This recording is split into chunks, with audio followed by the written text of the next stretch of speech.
Ito mga kababayan matapos nga po umugong ang balibalita na di umano'y tatawid sa majority block si Senator Joel Villanueva. Ito'y matapos maispatan ang senator na kasama niya sila, Senator Mig Zubiri at Senator Win Gatchalian, na una nang napabalita na sinisikap umano ng Gatchalian Black na makabuo ng 13 miyembro upang mahalal itong si Gatchalian bilang Senate President. Pero nagsalita nga po itong si Senator Villanueva at nanindigan mga kababayan na hindi siya lilipat sa kabilang parlor. As a majority lawyer, and in the past I've been mentioning I will always give my vote for the rest of the resolution. And that's what I did last week. As a majority lawyer, and in the past I've been mentioning I will always give my vote for the rest of the resolution. Ayan po mga kababayan, kumbaga may bayag itong si Senator Villanueva. Hindi raw katulad nitong si Escudero na walang bayag at walang paninindigan. Natatakot daw kasi ito sa kasong isasampa sa kanya. Pero ang tanong ng netizen dyan kung hindi naman daw tumanggap at walang tinatago bakit daw ito matatakot sa isasampang kaso na gawa-gawa at isang kasinungalingan. Sa ibang balita naman mga kababayan, Attorney Edward Chico may matinding reaksyon matapos tawaging kargadores ng ilang polpolitiko ang 18 na ex-Marines. Dapat yung mga politiko na pinangalanan, huwag na kayo sumali din sa committee para naman kayong tanga, di ba? So syempre pagtatanggol nyo lang yung sarili nyo, yung tanong ninyo, ang gagawin nyo, iipitin nyo lang yung mga Marines na yan. Gusto ko lang magbigay ng opinion patungkol sa ating 18 Marines kasi tinatawag sila lately na kargadores, bagmen, hausyaw, marites. I guess it's not fair to them, because to begin with, wala naman silang record ng corruption kagaya ng mga lintik na mga politiko na nagnanakaw. Marami sa kanila talaga nagsilbi sa bayan, naging sundalo, at wag ho natin sila basta ibabasura. Bakit? Napakita po kumuha ng testigo kasi wala hong magte-testify against the government. Kadalasan, yung mga nagte-testify, tignan mo yung mga whistleblowers, yan yung mga naipit na, wala nang option. Bakit? Because nobody would dare testify against the powers that be. Gagamitin kasi niyan yung resources to pin you down and make life difficult for you. Ang problema kasi sa ating mga 18 Marines, kawawa naman, nagamit talaga sila sa politika. On the one hand, may mga tao nagsasabi lahat ng sinasabi nila, totoo, wag nang questionin.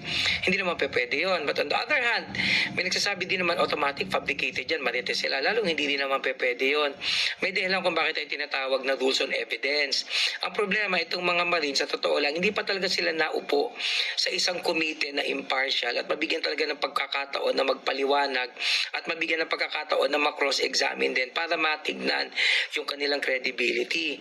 Kaya nga dapat sa susunod, i-demand natin, talagang paupuin sila sa isang komite na impartial. Dapat yung mga politiko na pinangalanan, huwag na kayo sumali din sa komite para naman kayong tanga, di ba? So syempre, pagtatanggol nyo lang yung sarili nyo, yung tanong ninyo, ang gagawin nyo, iipitin nyo lang yung mga Marines na yan. Naniniwala kasi ako na napakahirap sa 18 na mag-testify voluntarily. Diba? At pag nag-testify sila, naniniwala ako may sinasabi silang totoo dyan. Hindi ganun ka-simple yan na lahat kasinungalingan. Although, dahil nagamit sila sa politika, naniniwala ako ginawa din silang one-stop shop. Meaning, may mga aligasyon na idinagdag na at isinama kaya tuloy nawawalan sila ng credibility. But at the end of the day, dapat mabigyan talaga sila ng pagkakataon. Yun lang naman sa akin. Sa mga members ng Congress, maliban sa mga members ng Congress na binanggit natin, meron bang mga cabinet secretaries ang nabigyan ninyo ng maleta? Meron po. Yung si dating BBM, Secretary Amina Pangandaman.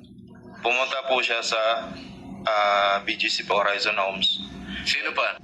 Yes, Your Honor. Ako naman po ang nagpipick up man weekly doon sa 20th Panaba sa Forbes Park kay Secretary Francisco Chu Laurel Jr.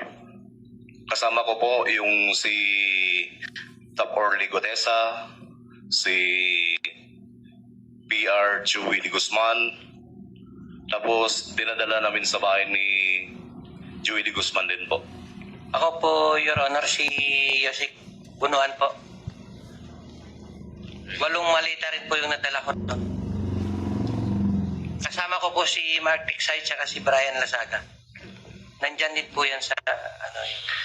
Thank you. Samantala, ayon sa mga polpolitiko na senator, posibleng i-lockdown daw ang Senado kung napatunayang meron clear and present danger sa umano'y seguridad ng mataas na kapulungan Sinabi ni Tito Sen na kailangan daw pag-aaralan ang mga security measure kasunod ng intelligence information tungkol sa umano'y banta sa Senado. Ayon pa kay Soto, maari daw ipagbawal ang ilang hearing sa Senado. Mukhang tinatakot ng mga ito ang kanilang mga anino sa Senado. Ano sa tingin nyo mga kababayan? O baka naman ayaw nila padaluhin ang nasabing karagdagang 14 ex-Marines na magsasalita ngayong June 11?